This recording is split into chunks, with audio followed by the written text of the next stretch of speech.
At one point in Akira, the cheerfully corrupt cop ACP Govind Rane tells his junior, "Pure game ki lanka laga di." I thought it was a wonderfully expressive way to say you messed up, and I'd like to borrow it right now. The first half of Akira is gripping and taut. I was really enjoying the story of this feisty small town girl who gets embroiled with dirty money and murder. And then, just like that, director A.R. Murugadoss ne pure game ki lanka laga di. The curse of the second half strikes so badly in this film that it almost completely negates the first half, which is effective.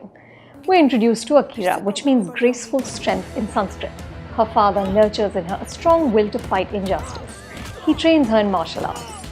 Despite an early setback, she's unafraid and tough as nails. When she's bullied in college, she worries for her tormentors because they're provoking her to beat them up. Please माफ कर दो. Already मेरे college के 3 साल बर्बाद हो चुके हैं. अब अगर तुम लोगों को भी मारूंगी तो फिर से प्रॉब्लम में पड़ जाऊंगी. Akira's narrative runs parallel to Rane's story. He kills a man for money and must now cover his tracks. Lakshmi सामने से दर्शन देने को तैयार है और आप जो हैं लाइन में खड़े रहना चाहते हैं.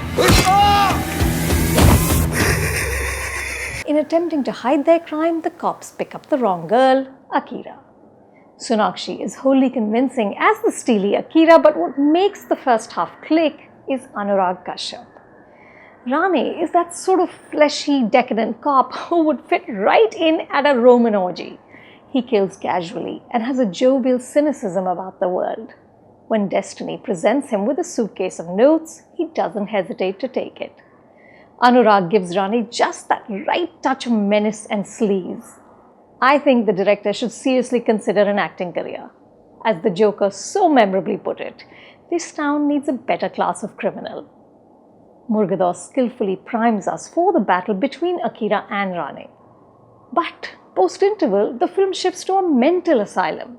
Rane disappears for far too long and logic and plausibility simply exit the room.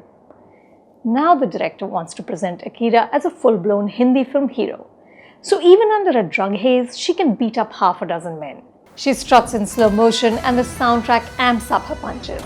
I love watching women do action, but there's little impact here because by now you've emotionally checked out of the film. The first half of the film is also bolstered by Konkona and Sharma, who plays a heavily pregnant, upright cop. Inspector Rabia instantly understands that all is not what it seems. In the second half, Rabia's character is, no pun intended, an absolute cop-out. Akira has been made earlier in Tamil and Telugu. Obviously, it's a narrative that connects, but those films had male protagonists. Here, Murugadoss makes the central character a woman. It's a brave decision, but the writing by Murugadoss and Santha Kumar isn't good enough to give us a memorable heroine. I hope, though, that we'll see Sonakshi play to her strengths more often. There isn't much scope for nuance here, but she has an emotional depth which surfaces occasionally. I'm going with 2.5 stars. For more reviews like this, hit the button below and subscribe to Film Companion.